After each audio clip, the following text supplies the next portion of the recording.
Chhota Udepur circuit house ખાતે યોજાયેલી પત્રકાર પરિષદમાં પ્રધાનમંત્રી નરેન્દ્ર મોદીના 12 વર્ષના લોકહિતકારી અને વિકાસના કાર્યો અંગે વિગતવાર માહિતી આપવામાં આવી હતી। રાજ્ય સરકારના મહિલા અને બાળ કલ્યાણ, સામાજિક ન્યાય અધિકારિતા મંત્રી તથા જિલ્લા પ્રભારી મંત્રી ડોક્ટર મનીષાબેન વકીલે પ્રધાનમંત્રીના કાર્યકાળ દરમિયાન થયેલા વિવિધ વિકાસના કાર્યો અને યોજનાઓની ઝાંખી રજૂ કરી હતી। આ પ્રસંગે લોકસભા સાંસદ જશુભાઈ રાઠવા, જિલ્લા ભાજપ પ્રમુખ ઉમેશભાઈ રાઠવા સહિત પક્ષના અગ્રણીઓ ઉપસ્થિત રહ્યા હતા। તેમજ પ્રિન્ટ અને ઇલેક્ટ્રોનિક મીડિયા સાથે જોડાયેલા પત્રકારો મોટી સંખ્યામાં હાજર રહ્યા હતા। કાર્યક્રમમાં સરકારની યોજના અને વિકાસના 12 વર્ષના સફરના વિવિધ પાસાઓને મીડિયા સમક્ષ રજૂ કરવામાં આવ્યા હતા। નમસ્કાર પત્રકાર ભાઈઓ, આજે આપ સૌ જાણો છો કે આજે વિશેષ પત્રકાર પરિષદ યોજવામાં આવી છે છોટાઉદેપુર ખાતે।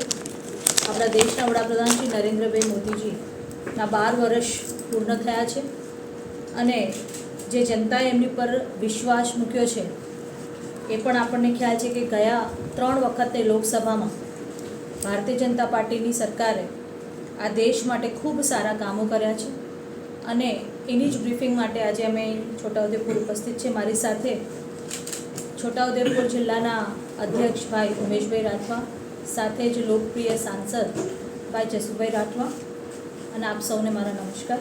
વર્ષ 2014માં દેશે મોદીજી પર વિશ્વાસ મૂક્યો। વર્ષ 2019માં પહેલાં કરતાં પણ મોટી બહુમતીથી એમને જીતાડ્યા અને ફરી 2024 સતત ત્રીજી વખતે જનતાએ તેમને ચૂંટીને સ્પષ્ટ કહી દીધું કે દેશ માત્ર વાયદા નહીં પણ કામ જુએ છે। આ જ જનવિશ્વાસના જોરે આજે એનડીએ ગઠબંધને દેશના 22 રાજ્યો જનતાની સેવા કરવાની એક તક મળી છે।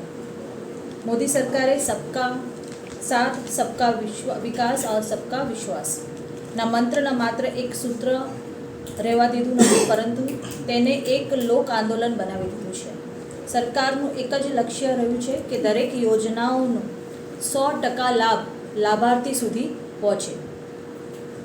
ટેકનોલોજી અને ડિજિટલ ગવર્નન્સની વાત આવે છે ત્યારે આપણું દેશ ડિજિટલ ઇન્ડિયા તરફ જ્યારે આગળ વધી રહ્યું છે ત્યારે ડીબીટી દ્વારા બધા જ યોજનાઓના લાભ લાભાર્થી સુધી પહોંચે અને વચોટિયાને વચ્ચેથી હટી જાય એવી રીતની આ યોજનાઓ ડીબીટી દ્વારા શરૂ કરવામાં આવી છે અને દેશના 4.31 લાખ કરોડ રૂપિયા ખોટા લોકો પાસે જતા હતા તે બચી ગયા છે। ગરીબ કલ્યાણની વાત કરીએ તો સરકારે જનધન યોજના હેઠળ 58 કરોડથી વધુ બેંક ખાતા ખોલ્યા, જેમાં 32 કરોડથી વધુ ખાતા માત્ર મહિલાઓ માટે અને કોરોના જેવી મહામારીના મુશ્કેલ સમયથી લઈને અત્યાર સુધીમાં 80 કરોડથી પણ વધુ દેશવાસીઓને મફત રાશન આપવામાં આવી રહ્યું છે। સારવારના ખર્ચથી ગરીબોને બચાવવા માટે આયુષ્માન ભારત યોજનામાં 60 કરોડથી પણ વધુ હેલ્થ કાર્ડ બનાવવામાં આવ્યા છે। ગરીબોના જીવનને સરળ બનાવવા માટે પીએમ આવાસ યોજના હેઠળ 4 કરોડથી પણ વધુ પરિવારોને પાકા મકાનો આપવામાં આવ્યા છે।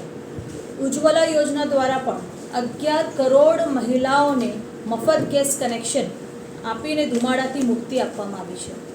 ગામડાઓના વિકાસ માટે પણ જલ જીવન મિશન હેઠળ 16 કરોડથી વધુ ઘરો સુધી નળ દ્વારા ચોખ્ખું પાણી પહોંચાડવામાં આવી રહ્યું છે। સ્વચ્છ ભારત મિશન હેઠળ 12 કરોડથી પણ વધુ શૌચાલય બનાવીને દેશના સ્વચ્છતાને એક નવી ક્રાંતિ લાવવામાં આવી છે। સાથીઓ, આ ઉપરાંત જનજાતિ સમાજના કલ્યાણ માટે 15,000 કરોડનું બજેટ અને ધરતી આંબા ગ્રામ ઉત્કર્ષ અભિયાન માટે 80 કરોડ રૂપિયા ફાળવવામાં આવ્યા છે। દેશના અન્નદાતાઓની વાત કરીએ તો પીએમ કિસાન સન્માન નિધિ હેઠળ 11 કરોડથી પણ વધુ ખેડૂતોને 4.3 લાખ કરોડ રૂપિયા સીધા તેમના ખાતામાં જમા કરવામાં આવ્યા છે। કિસાન ક્રેડિટ કાર્ડ એટલે કેસીસી યોજના દ્વારા 7 કરોડથી પણ વધુ ખેડૂતોને લગભગ 10 લાખ કરોડનું સસ્તું ધિરાણ આપવામાં આવ્યું છે। આવી વિવિધ યોજના દ્વારા લોકોનું હિત થાય અને લોકો માટે આ યોજનાઓ ઘરે ઘરે સુધી પહોંચે એવી રીતની આ કામગીરી કરવામાં આવી છે। છેલ્લા 12 વર્ષ આપણા સબકા સાથ, સબકા વિકાસ, સબકા વિશ્વાસ ઓર સબકા પ્રયાસના મંત્ર માત્ર કાગળ પર નહીં પરંતુ વાસ્તવમાં કોન્ક્રીટ, સ્ટીલ, ઓપ્ટિકલ ફાઇબર અને લાખો કરોડોના રૂપિયાના મૂડીરોકાણના રૂપમાં સાકાર થતા જોયા છે. શ્રદ્ધેય અટલ બિહારી વાજપેયીએ વર્ષ 2000માં જે પ્રધાનમંત્રી ગ્રામીણ સડક યોજનાના દૂરદર્શી પાયો નાખ્યો હતો, આજે તેને ગ્રામીણ ભારતના તસવીર સંપૂર્ણપણે બદલી નાખ્યું છે. અને તમને જાણીને ગર્વ થશે કે આ ગાળાથી લઈને વર્તમાન સમય સુધીમાં ગામડાઓમાં લગભગ 8 લાખ કિલોમીટર પાકા રસ્તા બની ચૂક્યા છે, જેમાંથી લગભગ 4 લાખ કિલોમીટર માત્ર છેલ્લા 12 વર્ષમાં બનાવવામાં આવ્યા છે. આ રસ્તાઓને આપણે ગરીબ ભાઈ બહેનો જીવનના વિકાસ એક નવી સવાર લાવી દીધી છે. અને જરા વિચારો, પહેલાં ગ્રામથી શહેર જવામાં 8-8 કલાક લાગતા હતા, ત્યાં આજે એ જ પ્રવાસ માત્ર 3 કલાકમાં પૂરા થઈ જાય છે.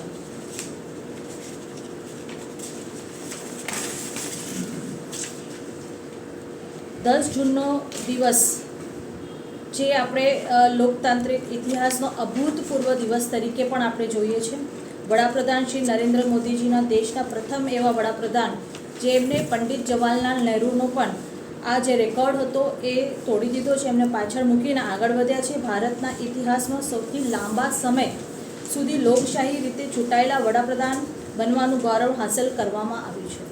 વડાપ્રધાન નરેન્દ્રભાઈ મોદીજીએ મળેલા લગભગ 32 આંતરરાષ્ટ્રીય સન્માન અને મોર્નિંગ કન્સલ્ટન્સી જે સર્વે કરે છે એની હિસાબે 75% એપ્રુવલ રેટિંગ સાથે દુનિયાના સૌથી લોકપ્રિય નેતા બનવું એ દરેક એક ભારતીય માટે સન્માન અને ગૌરવની વાત છે. આભાર.